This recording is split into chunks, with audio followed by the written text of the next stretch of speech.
aalis na nga tayo, maghihiwa-hiwalay na tayo for today. Siyempre, meron muna tayong biblically speaking bago yan. At ang aking katanungan nga para sa umagang ito, dapat po ba tayong matakot sa kamatayan? Ang sasagot nito ay ang the most sensible preacher of our time, si Brother Eli Soriano.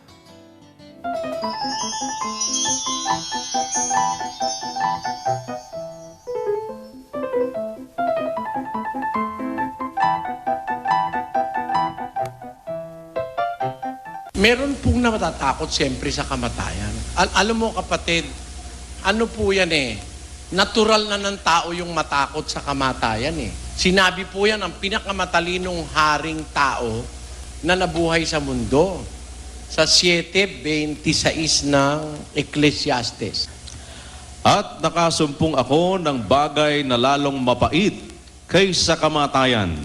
Sa makatwid bagay ang babae. Sabi po ni Haring Solomon, nakasumpong ako ng bagay na lalo pang mapait kaysa kamatayan.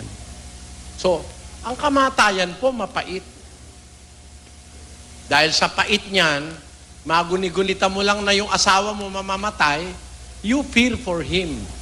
Di ba ho?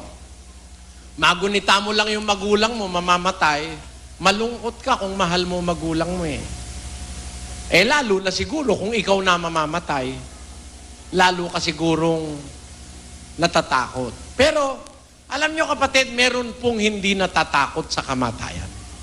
Kagaya ni San Pablo, pakinggan nyo sa 20:24 ng Gawa. Datapwat hindi ko minahal ang aking buhay, nawaring sa akin ay mahalaga.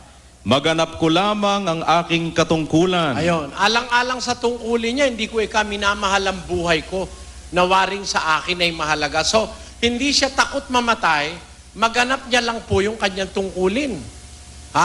Meron akong alam dati, isang opisyal ng gobyerno, meron po siyang hawak na bangko. Sa gobyerno siya, sa panahon ni dating Pangulong Cory.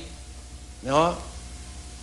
Kung siya yung opisyal doon, siya nakakaalam, yung bolt ng bangko, bukas po.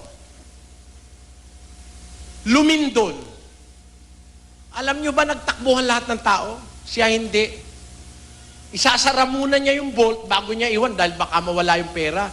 Pinaglilingkuran niya yung kanyang tungkulin. Ibig sabihin, mas mahal niya yung tungkulin niya kaysa matakot siyang mamatay. Ganun po si Pablo. Sinabi niya po rin yan sa unang Korinto 9 na mas mahalaga sa kanya yung tungkulin kaysa sa buhay. Hindi siya takot mamatay. Pakinggan niyo. Ngunit ako'y hindi gumamit ng anuman sa mga bagay na ito. At hindi ko sinusulat ang mga bagay na ito upang gawin ang gayon sa akin. Sapagkat mabuti pa sa akin ang mamatay kaysa pa walang kabuluhan ninuman ang aking karangalan. Ayan, mabuti pa sa akin ang mamatay. Ang sabi ni Pablo, mabuti pa raw sa kanya mamatay kaysa pa wala ng kabuluhan ng kanyang karangalan. So, hindi po siya takot mamatay, kapatid. Pero alam nyo ba kung bakit may mga taong hindi takot mamatay? Pakinggan nyo sa unang Juan, ganito ang ating mababasa. Walang takot sa pag-ibig, kundi ang sakdal na pag-ibig ay nagpapalayas ng takot, sapagkat ang takot ay may kaparusahan, at ang natatakot ay hindi pa pinasasakdal ng pag-ibig. Pag meron ka pong pag-ibig, hindi ka natatakot may pag-ibig ka sa Diyos, kung gusto ka na ng Diyos na kunin, ba't ka naman matatakot? Yan po. Pero natural po sa taong natatakot siya sa kamatayan. Pero pag nataniman tayo ng pag-ibig, pagmamahal sa Diyos at saka sa kapwa, hindi ka matatakot mamatay. Tanyo po ako, hindi ako takot. Alam niyo kung takot ako, hindi na ako magsasalita. Kaya ako po'y takot mamatay, hindi na ako lalabas, kapatid. Na-under surveillance ako Kaya masasabi natin, hindi tayo dapat matakot mamatay kung wala tayong ginagawang masama.